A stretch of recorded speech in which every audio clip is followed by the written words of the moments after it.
You know, this is disgusting and we need to talk about it because I'm sick of sitting by and watching Republicans erode every single norm there is at the cost of American citizens while we're stuck playing on their turf. We're stuck debunking their narratives when the facts are on our side. We have the forward-looking vision, yet they are dragging us down with them, going lower and lower and lower. And what happened today perfectly captures the reality of the game we're playing because House Speaker Mike Johnson and other Republicans said they are considering tying wildfire aid for California to a debt ceiling increase. Think about that. That means they are using disaster relief as a bargaining chip. It's not bipartisanship. This is not how politics are supposed to function in the US, and Democrats need to have a little bit of a punch. I'll explain the strategy we should take later. Make sure you drop a like, make sure you subscribe, and of course, I'm a lifelong Democrat. I'm just trying to criticize the party after taking a loss to maybe the easiest candidate to beat ever. Let's start off with Jessica Tarlov, just shredding into Republicans on Fox News.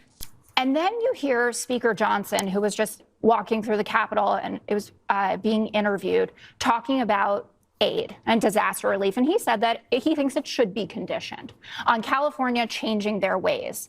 If Joe Biden, who, by the way, has signed every major disaster declaration right away, given everyone the capacity aid that they are asking for, that he even actually wanted to put more money into the FEMA budget, and the Republicans took it down several $billion.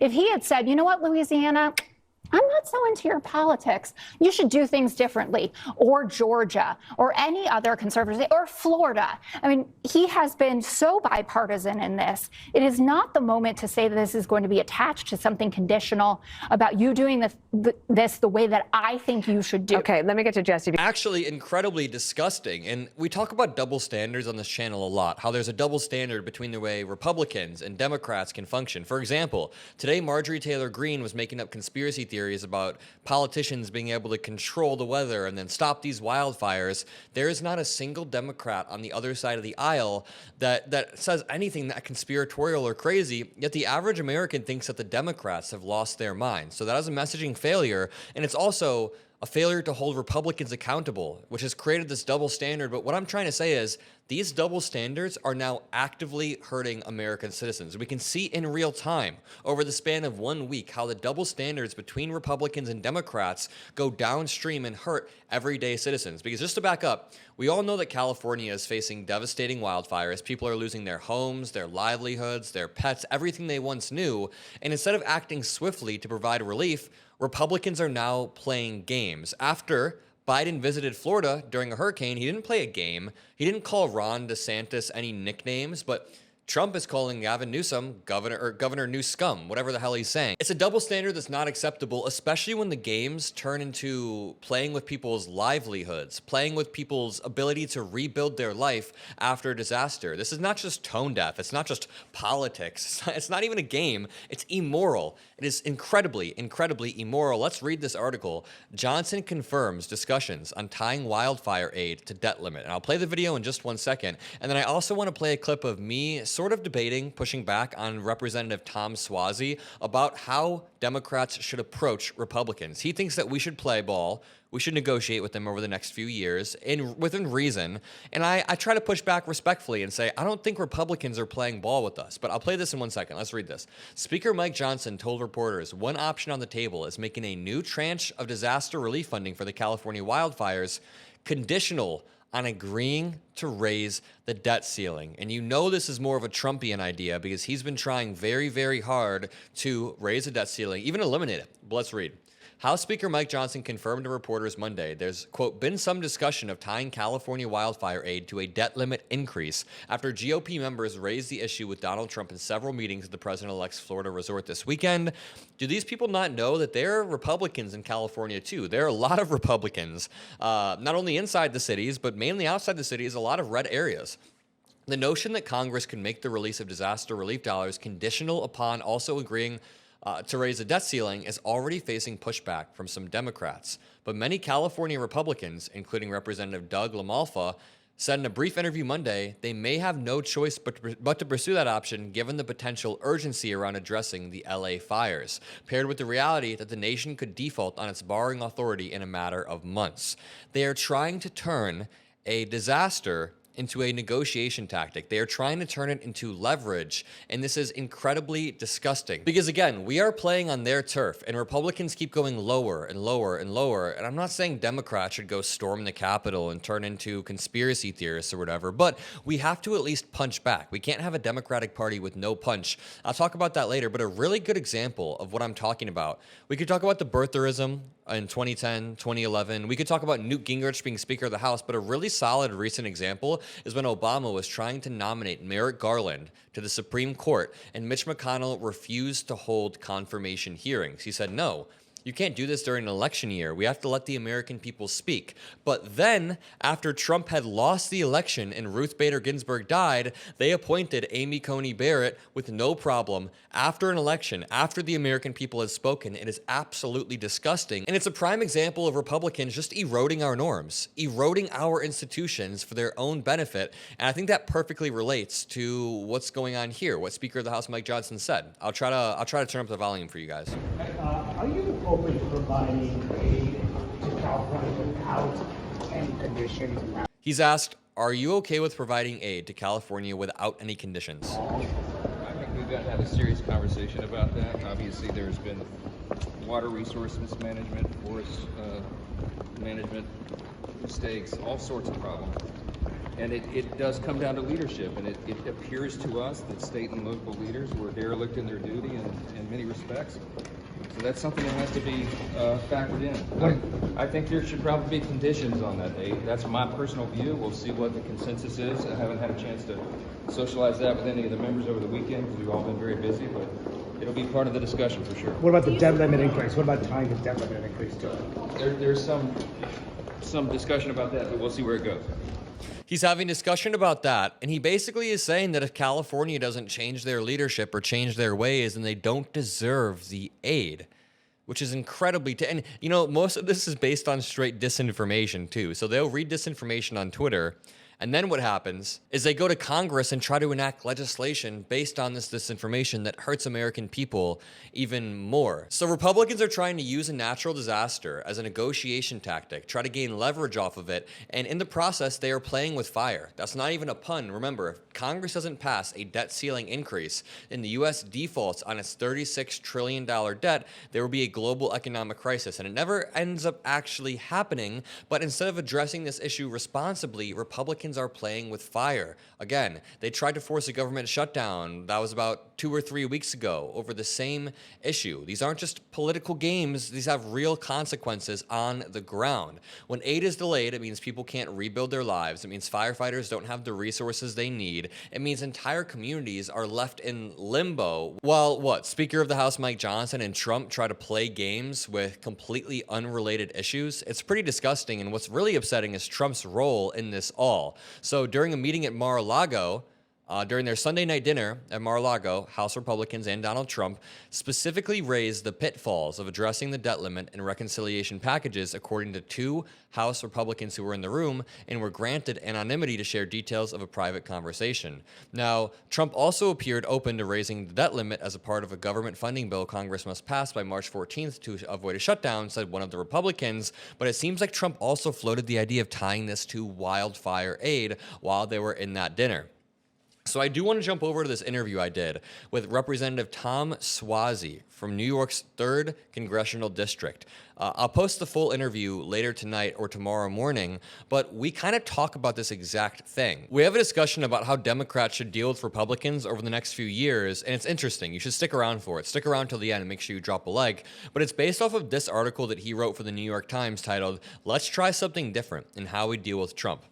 He said, Donald Trump and Republicans have managed to sell themselves as a party of change. It worked. And I know my party will be tempted to hold fast against Mr. Trump at every turn, uniting against his bills, blocking his nominees, and grinding the machinery of the House and the Senate to a halt. Then he says, that would be a mistake. Only by working together to find compromise on parts of the president-elect's agenda can we make progress for Americans who are clearly demanding change in the economy, immigration, crime, and other issues. He then says, I'm no dupe. Some of Mr. Trump's actions offer little reassurance that he is ready to embrace the bipartisanship and compromise essential to a functioning democracy. His radical cabinet picks, his last-minute demands on last month's government funding bill. Representative Suozzi isn't naive. I get what he's saying here, that bipartisanship is necessary because if Trump came with this amazing, stellar healthcare bill, yes, if you have plans beyond concepts and you're actually willing to play ball, sure, we'll pass healthcare for American citizens, but that's not the road we're going down. Trump and the MAGA Republicans are going down the opposite road of actually screwing over Democrats at every turn, and we can't just roll over. So I pushed back a little bit on Tom Suozzi in a respectful way. Let's watch. Would you agree with the idea that Republicans seem to have undermined every single thing Democrats have done over the past 4 years, and it seems to have sort of worked for them? Yeah, they have a great system where they're all in the same message, and they have communicated very effectively to weaponize these attacks against us in ways, put it this way, like what you just said, Marjorie Taylor Greene, you couldn't ask for a better example of totally extreme, out there, crazy, doesn't make sense stuff. But they've managed to weaponize stuff against us much more effectively than we've weaponized stuff against them. As a matter of fact, there was an article written in like 2004, an op-ed piece by a former Senator Bill Bradley. And he talked about how the Republicans have a pyramid.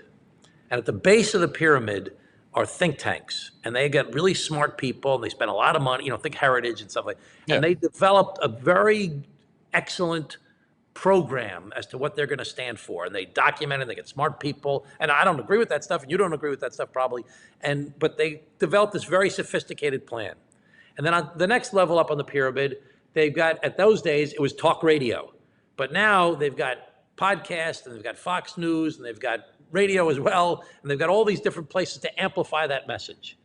Then on top of that, they got all the money. And with all that money, they do a marketing plan, and they go out and sell it. And then on top of that, they got candidates who are going to go out and sell the message, and Republican committee people and campaign volunteers. And at the top is the candidate. It doesn't really matter who the candidate is because they've got all this support leading up to who that candidate is. Democrats have relied historically on the John F. Kennedy model. We're going to get John F. Kennedy. We're going to get Barack Obama. We're going to get Bill Clinton. We're going to get a charismatic speaker. They're going to raise their own money. They're going to do their own message. They're going to come up with their own ideas, and they're going to go sell it themselves. And so we need to have that pyramid in place. And I think that people are starting to realize that. I certainly am starting to realize it. Like, I didn't used to do podcasts like this, but I'm going to start doing it all the time because we have to take the same message and say it over and over and over again, looking at traditional media, looking at new media, looking at social media, looking at ethnic media, and getting the message out to as many places as possible. Yeah, I really like what you said there about the bottom-up strategy the Republicans take. But I want to ask, if you think that their obstruction was effective, then how do you justify us helping them out in any way? And it's a genuine question because when I think of bipartisanship or democratic norms, it's kind of like consent in interactions. For consent to work, both sides have to be engaging in good faith.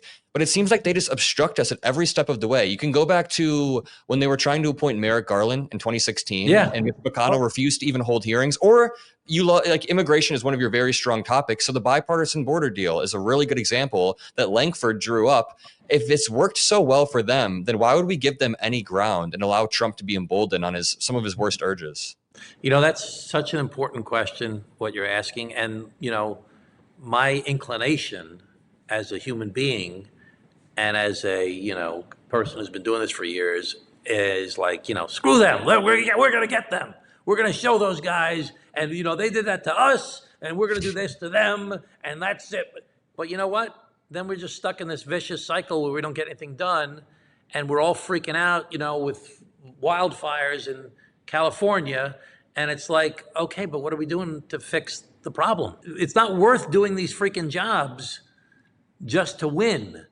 You got to actually do stuff that makes people's lives better. And sometimes you got to go against your human nature, which is like, screw them. We're going to show them. They did this to us. We're going to do it to them. You got to go against that. It's almost like when everybody got pissed off at Michelle Obama, who said, when they go low, we go high. And everybody's like, what are you talking about? We want to go lower than them. So that's the natural inclination is you want to fight back. But the challenge is to win. That's the challenge, is winning. And by winning is getting stuff done that actually makes people's lives better. So if you want to change things, you need three elements. One is you need, what's the answer? What do you want to change it to? Two is you need the guts to stand up to the status quo, because people who are enjoying the status quo now are going to try and beat you down and stop you from changing it to the thing you want to change it to. But the third thing you need is, even if you have the ideas, even if you have the guts, is you got to have the ability to win. You have to understand the money and the legislation and the politics and the press and all the, different factors that are playing in this thing, and you got to win. If you don't win, you don't get anything done. If getting stuff done equals winning in the long term, then Biden should have won this election. He's not a great communicator, unfortunately. Yeah. It's hard for people to believe this, but I mean, our economy, by any objective standard. So just to run down what this conversation was about, he's saying that we need to start reaching across the aisle and negotiating. And I say multiple times, don't you think that, what they did is obstruct us for the past 4 years, and it seemed to have worked. And Representative Suozzi does make a good point. He says, it's not about obstructing, it's about helping American citizens and getting stuff done. But then I say, Biden has gotten so much done. If that led to winning in the end, then he would have won that. So we had a very respectful discussion. I'm going to post the entire thing later today or early tomorrow. Make sure you look out for it. It's a great conversation. Drop a like, subscribe. Have a great rest of your day, and I'll see you in the next video. Peace out.